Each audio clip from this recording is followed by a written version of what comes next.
Hello everyone.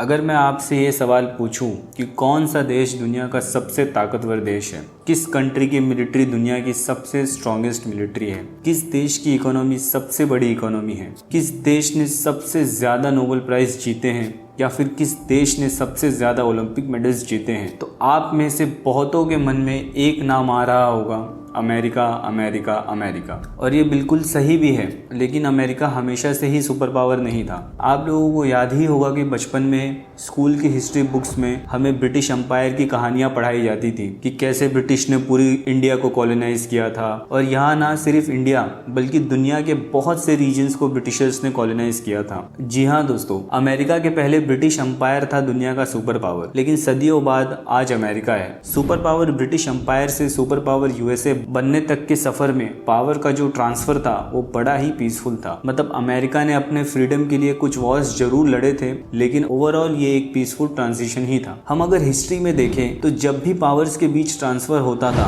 तब काफी तबाही होती थी। जैसे बाइजेंटीन एम्पायर से ऑटोमन एम्पायर का ट्रांजिशन देख लो, या फिर कुछ दशक पहले का कोल्ड वॉर देख लो यूएसए और सोवियत यूनियन के बीच, जहां उनकी लड़ाई की वजह से कई देश तबाह हो गए और लाखों इनोसेंट लोगों ने अपनी जान गंवाई थी।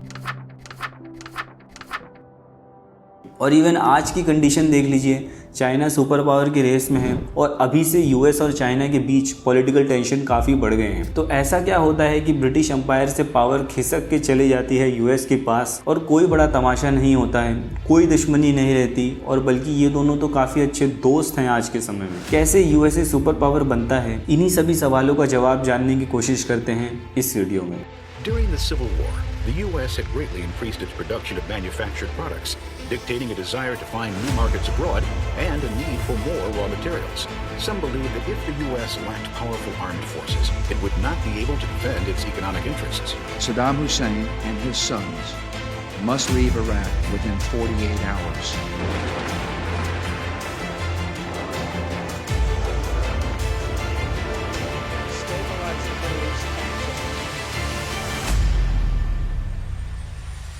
इस कहानी को अच्छी तरह से समझने के लिए हमें थोड़ा हिस्ट्री में जाना होगा। एज ऑफ एक्सप्लोरेशन के वक्त साल 1492 की बात है, जब क्रिस्टोफर कोलंबस ने नॉर्थ अमेरिका के पास कुछ कैरिबियन आइलैंड्स की डिस्कवरी की थी, और उसी के बाद से ही यूरोपियंस को अमेरिका के बारे में पता चलता है। और लेट 16th सेंचुरी में इंग्लैंड, फ्रांस, स्पेन, पोर्चुगल और डच नॉर्थ अमेरिका को कॉलोनाइज करने के लिए निकलते हैं। इस दौरान यहाँ रेड इंडियंस रहा करते थे, जिन्हें नेटिव अमेरिकन के नाम से भी जाना जाता है। इनिशियली स्पेन और पोर्चुगल ने साउथ अमेरिका में अपनी कॉलोनीज बसाई, और इसका देखा देखी 16th सेंचुरी में इंग्लैंड, फ्रांस ने भी अपनी कॉलोनीज बसाई नॉर्थ अमेरिका और कैरिबियन आइलैंड्स में। इसके बाद आने वाले सालों में नेटिव अमेरिकन की 90 to 95% पॉपुलेशन खत्म हो गई। इसके कई सारे रीजंस बताए जाते हैं, लेकिन सबसे बड़ा रीजन था डिसीजेस जो कि यूरोपियन अपने साथ लेकर आए थे, जैसे कि स्मॉल पॉक्स, जिसके लिए इम्यूनिटीज ही नहीं थी नेटिव अमेरिकन के पास उनसे कोप अप करने की। इसके कई दशकों बाद 4 जुलाई 1776 को अमेरिकन रेवोल्यूशनरीज ने अपना इंडिपेंडेंस डिक्लेयर किया ब्रिटिश से, और यहाँ पर जन्म होता है एक देश यूनाइटेड स्टेट ऑफ अमेरिका का। जब भी हम बात करते हैं सुपर पावर्स की, तब अक्सर बहुतों के मन में ये सवाल आता है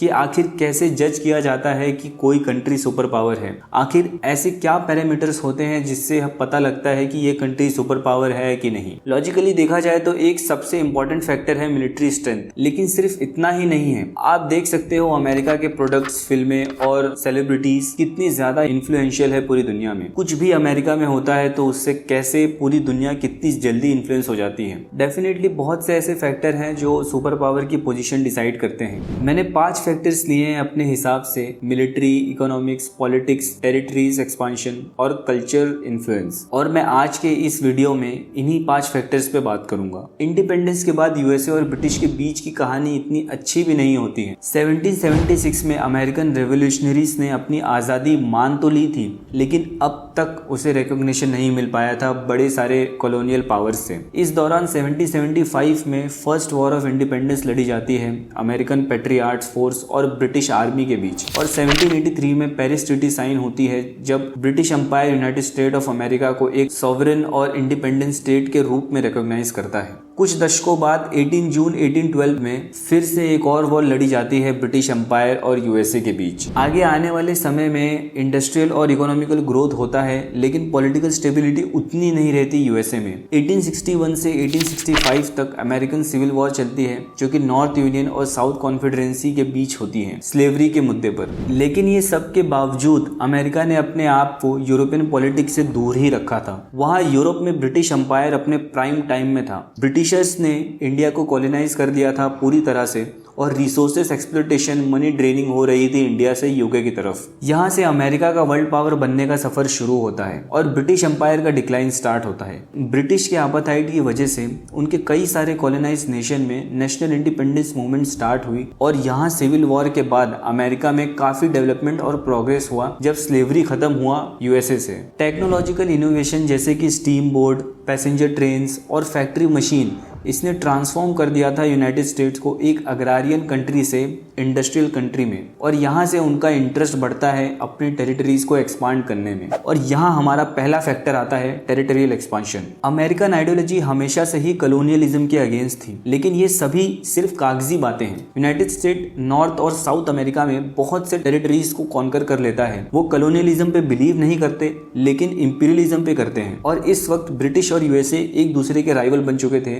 जो पहले एक दूसरे के एनिमी हुआ करते थे। आजादी के बाद यूएसए लैंड एरिया वाइज कोई बड़ा देश था नहीं। आप ये मैप देख सकते हो 1776 का। 1856 से 1863 के बीच यूनाइटेड स्टेट्स ने पहली ओवरसीज टेरिटरीज को एक्वायर किया था, जो कि 59 स्मॉल अनइनहेबिटेड आइलैंड्स थे कैरेबियन सी और पैसिफिक ओशन में। ये सिर्फ बिजनेस इंटरेस्ट और रिसोर्स एक्सप्लोटेशन के लिए था। इसके बाद यूएसए अलास्का को खरीद लेता है रशिया से 1867 में सिर्फ $7.2 मिलियन में, जो कि आज के $125 मिलियन बनते हैं। फिर आगे स्पेनिश अमेरिकन वॉर होती है 1898 में स्पेन और यूएसए के बीच। ये वॉर को यूएसए काफी आसानी से जीत लेता है। दोनों के बीच नेगोशिएशन होती है 1898 में ट्रीटी ऑफ पेरिस में। ट्रीटी के अनुसार पोर्टो रिको, गुआम और फिलीपींस की ओनरशिप स्पेन से छीनकर यूएसए के पास चली जाती है, और कुबा पर यूएसए का टेम्पररी कंट्रोल होता है। फिलीपींस में स्पेन बहुत से इंफ्रास्ट्रक्चर ओन करता था, इसके लिए यूएसए ने $20 मिलियन दिए थे स्पेन को। फिर 4 जुलाई 1946 में फिलीपींस को इंडिपेंडेंस मिल जाती है, मतलब अमेरिका के पूरे पैसे बर्बाद हो जाते हैं। इसके बाद हवाई को भी यूएस एनेक्स कर लेता है 1898 में। आप ये इमेज देख रहे होंगे 1940 सेंसस के अकॉर्डिंग कितने टेरिटरीज यूएस के अंडर थे।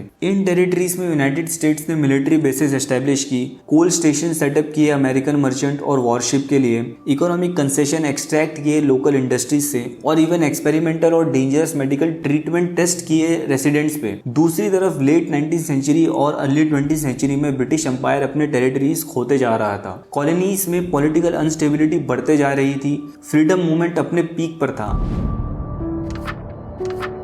20th सेंचुरी के आते आते यूएसए की इकोनॉमी यूके की इकोनॉमी को पीछे छोड़ चुकी थी और दुनिया की लार्जेस्ट इकोनॉमी बन चुकी थी। फिर आगे 20th सेंचुरी में 2 बड़ी वॉर होती हैं, वर्ल्ड वॉर 1 और वर्ल्ड वॉर 2, और ये समय था जब यूनाइटेड स्टेट ऑफ अमेरिका का इन्फ्लुएंस पूरी दुनिया में बढ़ता चला जा रहा था। स्पेनिश वॉर, सिविल वॉर और जितने भी वॉर हुए थे यूएसए की हिस्ट्री में, वो सभी के कारण यूएसए के लोग नहीं चाहते थे कि यूएसए पार्टिसिपेट करे यूरोपियन पॉलिटिक्स में, और इसी आइडियोलॉजी को लेकर वुडरो विल्सन 28 प्रेसिडेंट बनते हैं यूनाइटेड स्टेट ऑफ अमेरिका के। उनकी नीति साफ थी, उन्हें यूएसए को यूरोपियन कॉन्फ्लिक्ट से बाहर रखना था, और वो अपने काम में सफल भी हो जाते हैं इनिशियली वर्ल्ड वॉर 1 में न्यूट्रल रहने में। लेकिन बाद में यूनाइटेड स्टेट्स भी वर्ल्ड वॉर 1 में पार्टिसिपेट करता है 1970 में, और ज्वाइन करता है एलाइज नेशन को, जिसमें the great Britain, France, Russia, Italy और जापान थे। ये वो समय था जब ग्रेट ब्रिटेन और यूएसए दोस्ती की तरफ बढ़ रहे थे, जो कि कुछ समय पहले तक राइवल्स थे एक दूसरे के। यहाँ पर यह जानना भी काफ़ी ज़रूरी है कि आखिर विल्सन ने वर्ल्ड वॉर में पार्टिसिपेट क्यों किया। 2 मेजर फैक्टर्स बताए जाते हैं इसके पीछे कि सेंट्रल पावर्स अलायंस की नेशन जर्मनी ने यूएसए की शिप को अटलांटिक ओशन में डुबा दिया था, जिसकी वजह से अमेरिका को काफ़ी नुकसान हुआ था और उनके बिजनेस इंटरेस्ट के लिए भी ये एक थ्रेट था। और दूसरा फैक्टर था यूएसए एजेंसीज को एक सीक्रेट मैसेज मिला जिमरमैन टेलीग्राम के बारे में, जहां पता चलता है कि जर्मनी कोशिश में है कि उसकी और मैक्सिको की अलायंस बन जाए, और बदले में जर्मनी मैक्सिको को सपोर्ट करेगा यूएस के टेरिटरीज को टेक ओवर करने में। यूएसए के वॉर में उतरने के बाद एलाइज नेशन वॉर जीत जाते हैं और जर्मनी को काफी डिस्ट्रक्शन फेस करना पड़ता है। इकोनॉमी सिर्फ जर्मनी की नहीं बल्कि ग्रेट ब्रिटेन की भी काफी खराब हो जाती है वॉर में। विल्सन इतने डिस्ट्रक्शन के बाद 1918 में कुछ प्लान्स लेकर आते हैं यूरोपियन नेशंस के लिए, जहां वो लीग ऑफ नेशन को फॉर्म करने की बात करते हैं जिससे दुनिया में अब आगे वॉर ना हो और शांति बनी रहे। लेकिन लीग ऑफ नेशन ज्यादा दिन तक सरवाइव नहीं कर पाता और यूरोप में वर्ल्ड वॉर 1 के बाद जो भी डिस्ट्रक्शन हुआ था उससे पॉलिटिकल अनस्टेबिलिटी और बढ़ जाती है और फिर होती है ह्यूमन हिस्ट्री की सबसे भयानक वॉर, वर्ल्ड वॉर 2।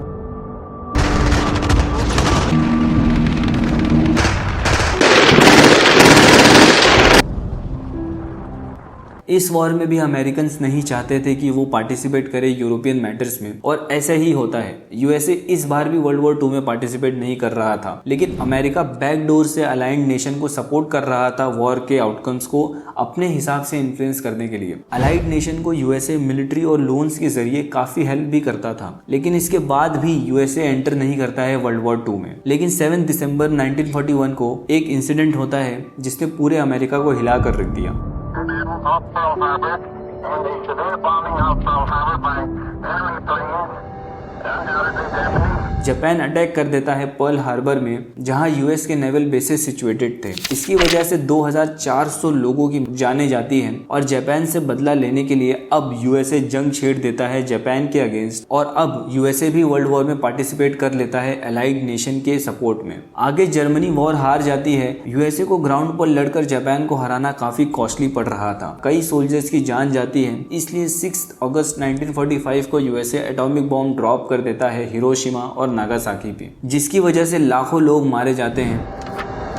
जापान और जर्मनी के साथ साथ एक्सिस पावर हार जाती है और इस बार भी वर्ल्ड वॉर में अलाइड नेशन की जीत होती है। और यहाँ पर हमारा दूसरा फैक्टर आता है इकोनॉमी का। यहाँ बात तो नोट करना होगा कि दोनों ही वर्ल्ड वॉर में यूएसए को ज्यादा इफेक्ट नहीं होता है, मतलब होता है लेकिन आर्म्ड फोर्स को, लेकिन दोनों भी वॉर यूएस के जमीन पर नहीं लड़ी गई थी, वो लड़ी गई थी यूरोप में। तो इंफ्रास्ट्रक्चर और इकोनॉमी का यूएस को कोई ज्यादा नुकसान नहीं होता है, लेकिन ग्रेट ब्रिटेन को बहुत भारी नुकसान होता है। इनिशियली ब्रिटिश पाउंड एक बहुत ही स्ट्रॉन्ग करेंसी थी, लेकिन अब यूएस डॉलर बन चुकी थी। दरअसल उस समय ऐसा होता था कि जो भी डेवलप नेशन है वो अपने करेंसीज को पैक्ट कर लेते थे गोल्ड स्टैंडर्ड्स के अकॉर्डिंग, ताकि उनकी करेंसी एक्सचेंज स्टेबल रहे और गोल्ड स्टैंडर्ड के अनुसार रहे। लेकिन जब वर्ल्ड वॉर 1 हुआ तब कॉस्ट ऑप्टिमाइज करने के लिए सभी कंट्रीज ने अपनी करेंसी को गोल्ड स्टैंडर्ड से सस्पेंड कर लिया और उनकी करेंसी की वैल्यू डिग्रेड होती चली गई। लेकिन ब्रिटेन ऐसा नहीं करता है और इसकी वजह से वॉर के 3rd ईयर में उसे मनी बोरो करना पड़ता है पहली बार, और वो बोरो भी किससे करता है? यूएसए से।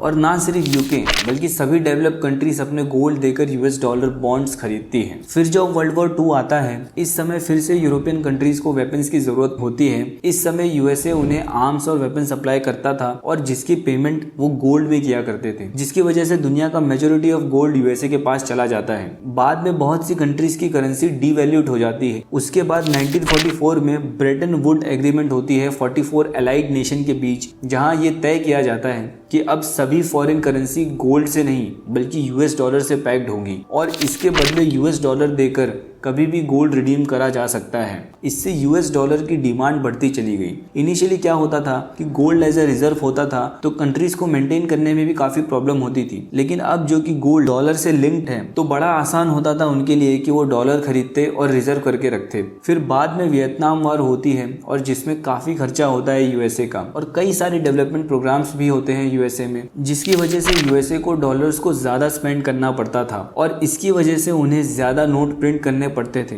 ज्यादा करेंसी प्रिंटिंग की वजह से मार्केट पे नोट ज्यादा हो गए थे। ये सब देखकर सभी कंट्रीज को काफी कंसर्न होने लगी स्टेबिलिटी को लेकर, और तभी सभी ने डॉलर्स बेचकर गोल्ड रिजर्व लेना चालू कर दिया। ये सभी चीजें देखकर उस समय के प्रेसिडेंट रिचर्ड निक्सन ने गोल्ड को डीलिंक कर दिया यूएस डॉलर से, मतलब उनके साथ स्कैम कर दिया। अब कोई डॉलर एक्सचेंज कराएगा तो उसे कोई गोल्ड नहीं मिलने वाला, और अब बहुत से कंट्री के पास डॉलर था तो अब वो क्या करें, क्योंकि उनका तो लॉस होना ही था, इसलिए वो डॉलर पर ही स्टिक रहते हैं भरोसा करके। 2022 के अकॉर्डिंग दुनिया का 59% रिजर्व जो कि सेंट्रल बैंक के पास है वो है यूएस डॉलर, और अब डॉलर पाउंड्स को रिप्लेस कर चुका था as a most powerful currency in the world. बाद में हमारा नेक्स्ट फैक्टर आता है पॉलिटिक्स का। 1944 में यूएसए ने आईएमएफ और वर्ल्ड बैंक्स बनाए। 24 अक्टूबर 1945 में यूनाइटेड नेशन का फॉर्मेशन हुआ यूएस में ही, इस एजेंडा के साथ कि दुनिया दुनिया में पीस लाया जाएगा और वॉर को रोका जाएगा। फिर 4 अप्रैल 1949 में यूएस और अलाइड नेशन ने मिलकर नेटो बनाया, जो कि आज तक है।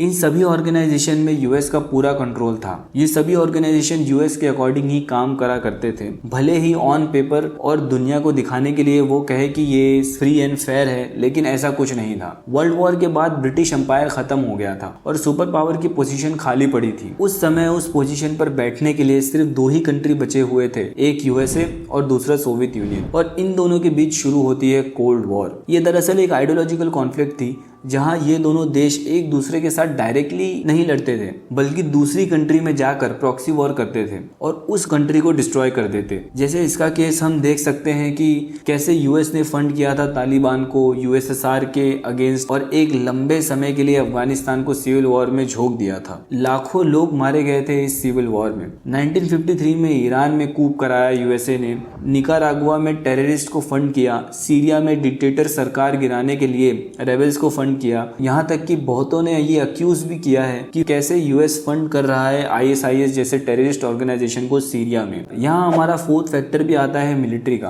कोल्ड वॉर के समय तो सिर्फ रेबल फंडिंग करा करता था यूएसए, लेकिन जब भी कोई देश यूएसए के अगेंस्ट जाने की कोशिश करता तो मिलिट्री के दम पर उस कंट्री को डिस्ट्रॉय कर देता। इसका एग्जाम्पल हम इराक में देख सकते हैं, लीबिया में देख सकते हैं, वियतनाम और इवन अफगानिस्तान में भी तालिबान से लड़ने के लिए देख सकते हैं। आज के समय में यूके और यूएसए एक दूसरे के बहुत अच्छे दोस्त हैं। दोनों एक दूसरे के हर डिसीजन को सपोर्ट करते हैं, चाहे वो गलत ही क्यों ना हो। यूएसए के एलाइज ना सिर्फ यूके बल्कि यूरोपियन कंट्रीज और इजराइल भी हैं। आज गजा में वॉर शुरू हुए 5 महीने से ज्यादा हो चुका है। बेंजामिन नेतन्याहू एक बड़ी निर्दोष आबादी को खत्म करने चला है। अल जजीरा के अकॉर्डिंग 30,000 से ज्यादा लोग मारे गए हैं गजा में, और जिसमें 12,000 से ज्यादा बच्चे थे।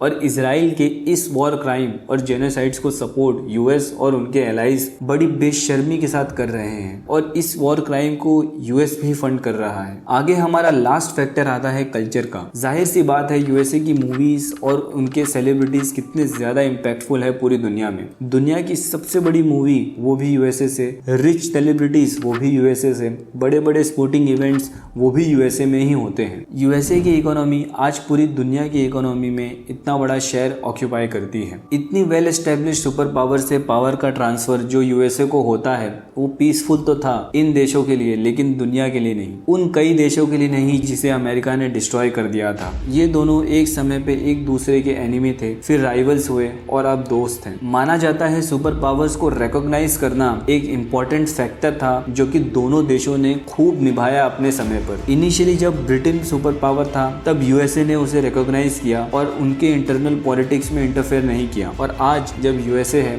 तो इंग्लैंड ने यूएस को रिकॉग्नाइज किया है एज अ वर्ल्ड पावर। तो ये था पूरा सफर यूएसए का सुपर पावर बनने का। आशा करता हूँ आपको ये वीडियो पसंद आया होगा।